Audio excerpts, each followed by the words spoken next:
Hi, my name's Annie Parker and I'm from Microsoft. And today I'm going to be hosting a new show which is called Source Code.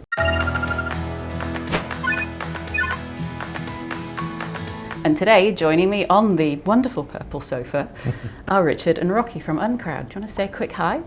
Hi, I'm Richard Hammond from Uncrowd, CEO and co-founder. And I'm Rocky Howard from Uncrowd, and I'm the CTO and techie guy. The techie guy and the and CEO. Co-founder. And the co-founder, okay, cool. And we were just chatting earlier, how long have you guys known each other now? 17 years, I think, yeah. Yeah, it's you say a that long together, time. that's great. Yeah, no, you get a lot less for murder. It's such an old joke. I'm an old person. Do a mother-in-law joke as well. So you just hit on the point, and one of the reasons why we wanted to talk to you today, that you guys are, let's just say in a polite way, slightly older than perhaps people might think for founders. Yeah, absolutely. I'm 49, and you are? I'm only 43, I'm 44 next week. The baby of the team. And yeah, we're certainly, at most founder gatherings, we're not the oldest, but we're in a very small minority, which is quite an interesting experience. And on top of that, you're first-time founders as well, which I find super interesting. Yeah, first-time tech founders. So we both had consultancy businesses in the past, but it's a very different kind of curve. That's when you've got enough knowledge for people who want to hire you to solve their problems. That's a relatively easy thing to do, and it's no preparation at all for founding a tech business.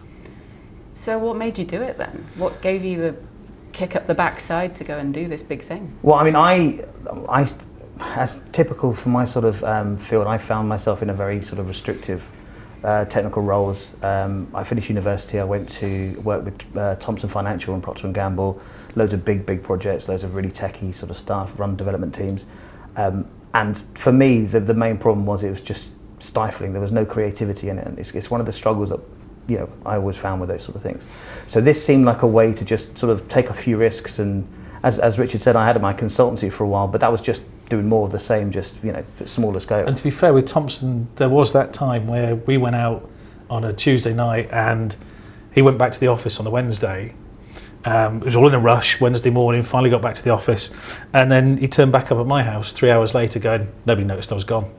Wow. Yeah. Well, the writers were buying in at the time, so there was in between two offices. So no excuse, nobody missed you. Nobody missed me. I was very offended by it. That was pointless. I turned up at midday as well. Yeah, outrageous. So you've known each other for a while. You wanted to do something that was a bit different, a bit more perhaps creative, to use your word, Rocky. Yeah. Where did you actually kind of just make the leap of faith though? And what was the moment where you just go, no, we're going to do it? Yeah, there were a couple of motivating moments. So I've written various books on retailing. That's what I've been doing for the last sort of 18 years. And in one of the last books, I wrote about an idea for understanding customer preference. Because we haven't had a metric for customer preference in retail ever. It's been one of those things that's bugged me as a writer and an observer of the industry, and I wanted to work out what that was. And it all boiled down to, there was this moment where I'd gone to go and buy meals for the family for the weekend. And I was outside a supermarket, and I was in front of the trolley, and it needed a £1 coin to get the trolley loose. And I hadn't got a £1 coin, and I couldn't be bothered to go and walk into the store. I properly got the hump, got in the car, went back home, we ordered a takeaway that night, and we did our first Ocado order. And I looked at that, and it wound me up so much, but then it kind of went into wanting to understand whether the supermarket I'd gone to could have understood why that had happened and what the value of that might be, and whether other people would be triggered. So from an academic perspective, I wrote about this in the book. People went nuts for it, and I had lots of people for the next couple of years afterwards saying, look, that looks like a software platform, you should create a business around it. And I had no interest in it at all. At the same time, slightly kind of more serious things had happened. We'd had a family tragedy, and my middle son was born with an undiagnosed congenital heart disease. And we had 6 weeks in the hospital with him, 5 open heart surgeries, absolutely extraordinary levels of stress, and those moments of life on the edge of a pin. And after 6 weeks, we managed to get him to the point where Ptolemy could leave hospital. And we got home with him. He was getting bigger and stronger and better, and it was fabulous. And then, very sadly, at 5 months, he suddenly died. And as is not unusual for a parent who loses a child in that situation, it was mentally devastating. And so I'd got my consultancy business, I'd been finishing off various books, I'd got all sorts of projects booked for the year to come, but I couldn't face any of those things. And it was a couple of years of absolute kind of mental hell, trying to work out how to kind of keep the family in money. We need bills to pay to keep the work going. And so I had that 2 years. Later I discovered that I'd had PTSD, which is permanent, that never goes, and I was suffering from anxiety and possibly even depression as well, and all things that are not surprising in that situation.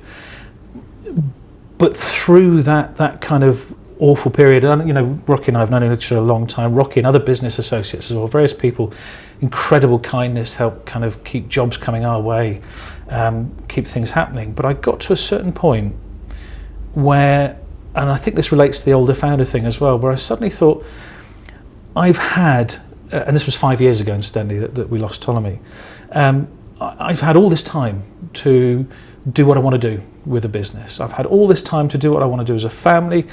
I've been around a long time, I'm healthy, all those sorts of things. Ptolemy didn't have that. He didn't have that opportunity to even have dreams, let alone live them out.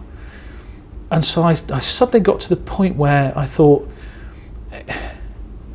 if I don't haul myself out of this depression and anxiety and then do something positive with it, then I will have failed not just myself, but I will have failed him and failed the rest of the family. So I thought the thing to do, and it's if anybody watching this has gone through depression, you know that your mind is a fog, it's a cloud.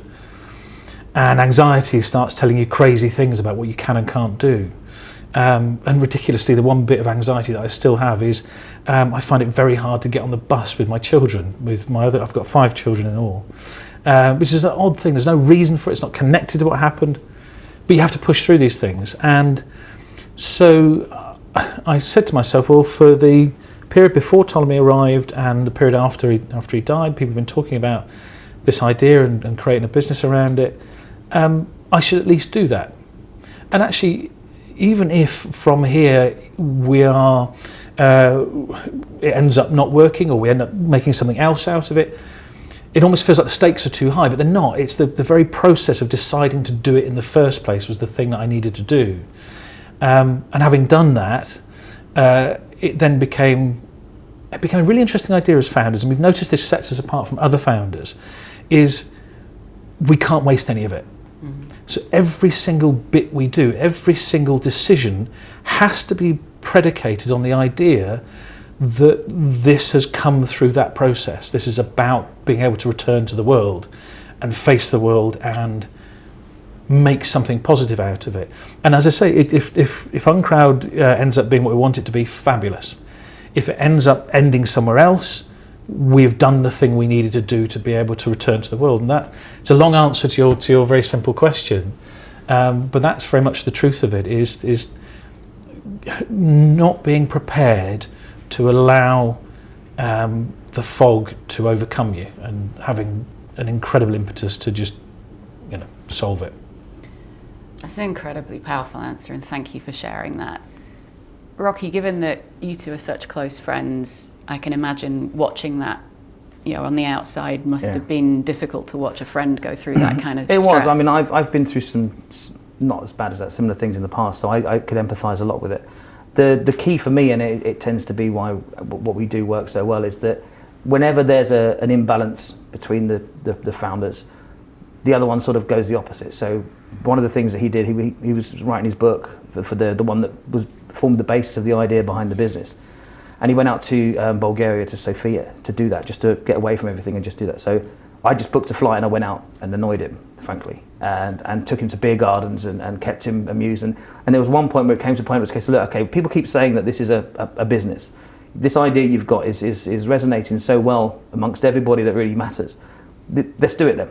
Because I can build the tech, I can understand the tech. What I need you to do is snap out of what you're in, just lay it all down on a bit of paper. And it was over a good week of beer gardens and lots of shouting. But essentially, we managed to nail down what to actually we turned it into the software and the platform that we have and the business that we have in that moment.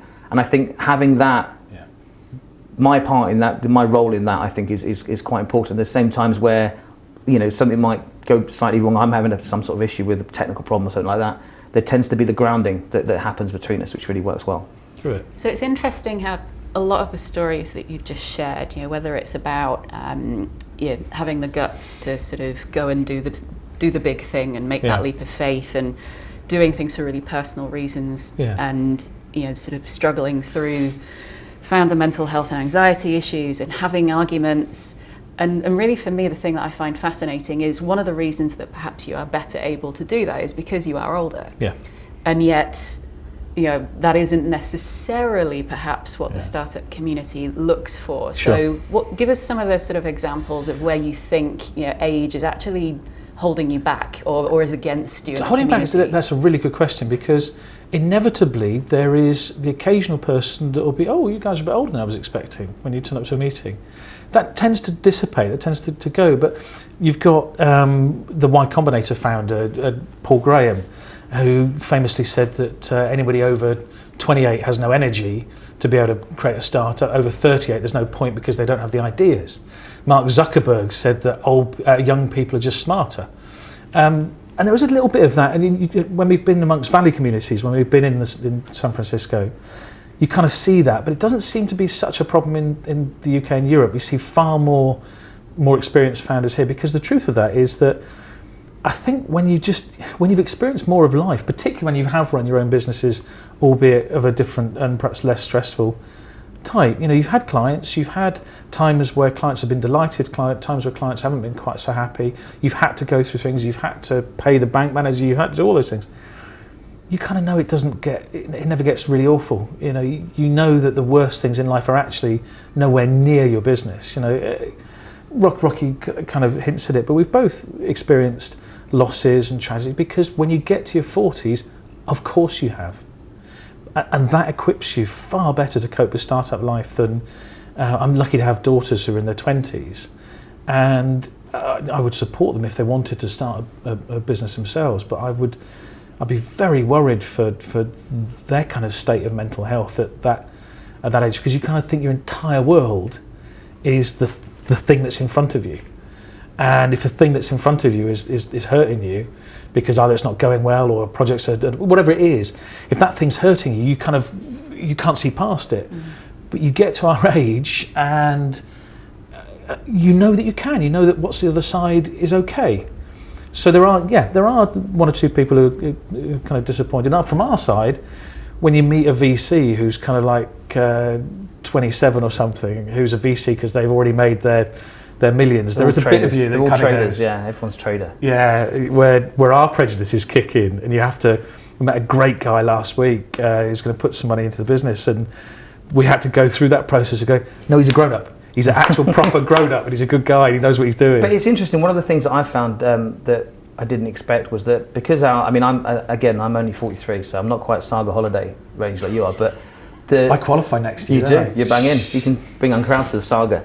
But is that people, we have had people in the past assume that we won't listen to them because we're older. Oh, so yeah, it's a case true. of, yeah. Well, there's no point me telling you how to do that because you're older than me. And it's the exact opposite. It's like we've never done a startup before. So if a 25-year-old investor wants to give us some advice, we are happy to take it. So that's one of the things that we've found very easy, which I think might be a challenge for others. Is we take everything in. There's never a case of saying that's not how you do that. It's just, if you've got experience in this and we haven't, if we have got experience in it, then we'll happily talk about it. But I think the assumption that you're older, that you know what you're doing, and you're going to just say no, and the inflexibility that we haven't had, which is great, I think. So, wrapping up the session, if you had words of advice to give to other founders, whether they be people who perhaps are struggling with mental health, or they have families at home and they're struggling to kind of balance out the whole, how do I give myself to my startup and how do I be a great dad or a mum? Or whether it's just general advice for any founder out there. Yeah.